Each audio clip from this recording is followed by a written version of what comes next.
Gente, Alice Queiroz já está na área para falar do esporte, claro, do futebol. Oi, Alice. Oi, Polito, boa tarde. Boa tarde para a galera que nos acompanha. Quase fechamos 100% de aproveitamento com os catarinenses, mas deu zebra lá na ressacada. O pessoal tá com a cabeça no problemão dos salários. Nos bastidores, né, nas internas. Tá complicado, Polito. A gente já vai debater esse assunto porque a gente começa destacando a partida.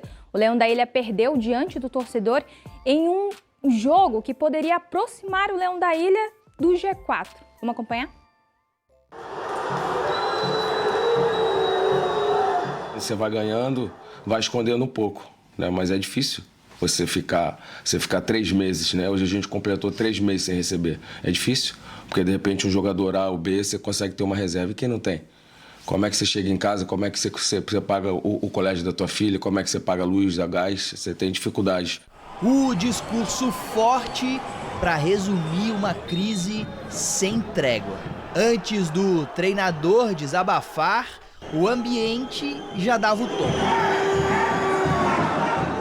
No campo, nervos à flor da pele, com a arbitragem e com o rival que testou a paciência.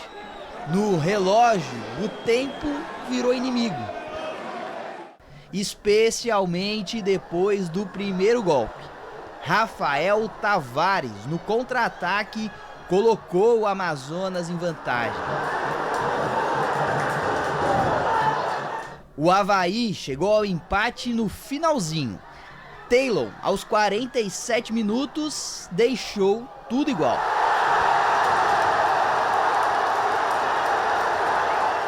Mas acredite, no apagar das luzes, deu tempo de Henrique Almeida marcar o gol da vitória do Amazonas. O tropeço diante do lanterna do campeonato foi o banho de água fria. Uma atuação abaixo da expectativa e que enche o ambiente de desconfiança. Em nenhum momento o nosso jogo, a nossa derrota, foi por conta disso. A gente tem que assumir as nossas responsabilidades. Mas a gente está praticamente todos os dias, em vez de se preocupar e a gente trabalhar em ter que neutralizar crises. O Avaí chegou ao 3º mês de atraso nos direitos de imagem dos atletas. Atualmente, em protesto, eles não concentram para os jogos em Florianópolis e não concedem entrevistas à imprensa e aos canais oficiais do próprio clube. O teu calo não é igual ao meu, mas se o teu calo está doendo, eu tenho que sentir a sua dor. E a gente não sabe o que está passando dentro do vestiário, são 30 atletas. E a gente não sabe como cada um tem as suas dificuldades de reagir. O discurso firme e sincero da principal liderança do elenco, diante de uma crise que parece não ter fim. Tenho certeza que o clube está fazendo o que pode para tentar acelerar, para a gente cumprir os nossos compromissos. Tá complicado. Ao meu lado já tá nosso comentarista esportivo, Cláudio Caticarte. Boa tarde, Cláudio. Vamos repercutir aí a situação do Avaí, mas começar destacando a atuação em campo contra essa partida. Boa tarde. Verdade, Alice. Um jogo complicado, né? A gente já antecipou ontem aqui, quando a gente falou desse pré-jogo, né? O adversário, lanterna da competição, não tinha vencido fora de casa ainda. Uma equipe que teve 4 treinadores durante essa Série B, que seria um jogo de uma equipe reativa. O Avaí tem tido, ao longo da Série B, muitas dificuldades para enfrentar equipes assim. A gente alertava, inclusive, no jornal ND e no portal ND+, a respeito da necessidade do Avaí ter repertório ofensivo para tentar, quebrar essas linhas defensivas que a equipe do Amazonas iria impor. Um time que joga com linha baixa, com 5 jogadores no campo de defesa, jogando no erro do adversário. E justamente encontrou esses erros, né? Um erro de posicionamento, saída de bola do Jonathan Costa, o primeiro gol. Uma falta boba no final do jogo, o Avaí tinha recém-empatado com um belo gol do garoto Taylor e acabou fazendo uma falta muito próxima da área. O jogador do Amazonas foi muito feliz. Mas foi muito pouco para uma equipe que teve, no todo, 62% de posse de bola, só no segundo tempo, 73%. Mas é aquela posse de bola sem efetividade, sem chances tão claras de gol. Foram 4 finalizações apenas ao gol da equipe do Amazonas. É uma produção baixa para quem precisava vencer uma equipe que estava enterrada lá embaixo. Agora vai ter que, fora de casa, o jogo contra o América, vice-lanterna, tentar recuperar esses pontos perdidos ontem, viu, Alice? Pois é, Cláudio, a gente sabe que jogar contra um lanterna do campeonato não é jogo ganho, né? Principalmente quando se trata de futebol. Mas agora falando nas internas, a questão dos salários já perdura aí tem um tempo. E a gente sabe que no começo até não estava afetando tanto, mas agora talvez esteja já começando a afetar na atuação em campo também, né? Ainda, como disse até o próprio técnico, o Jair Ventura, dentro de campo ainda não se viu isso de forma muito efetiva. O Avaí brigou, teve duelos individuais, a gente ainda não viu um time largado por causa dos problemas salariais.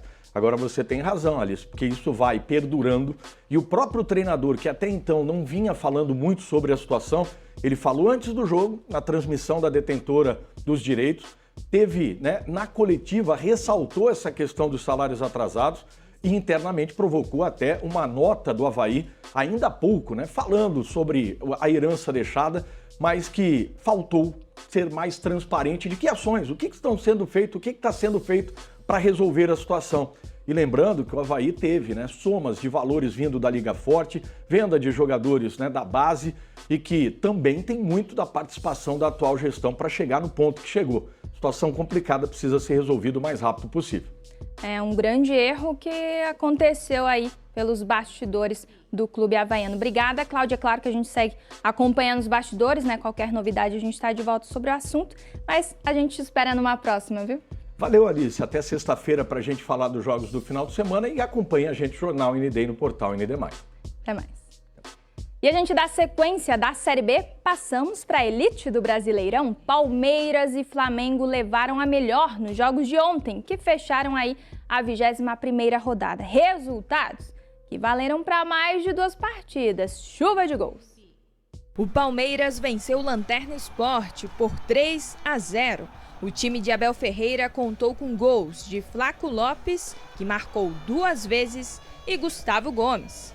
Com a vitória no Allianz Parque, o Alviverde retomou a vice-liderança.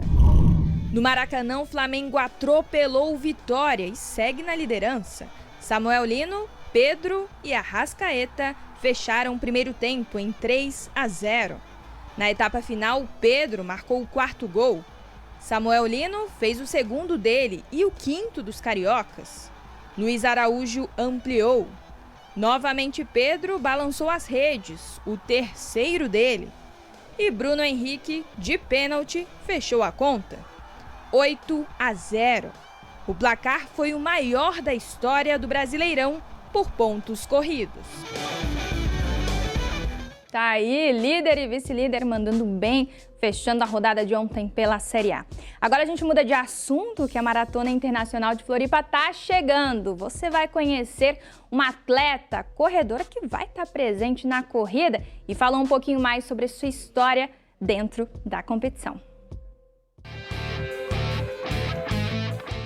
Ela começou aos poucos, sem pretensão de se tornar corredora.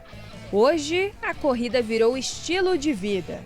Disciplinada, Estefânia Dobbs da Rosa, de 48 anos, psicóloga e psico-oncologista, vai encarar mais um desafio na Maratona Internacional de Floripa. Comecei, na verdade, há uns 7 anos atrás, 8 mais ou menos, a correr bem formalmente, na academia.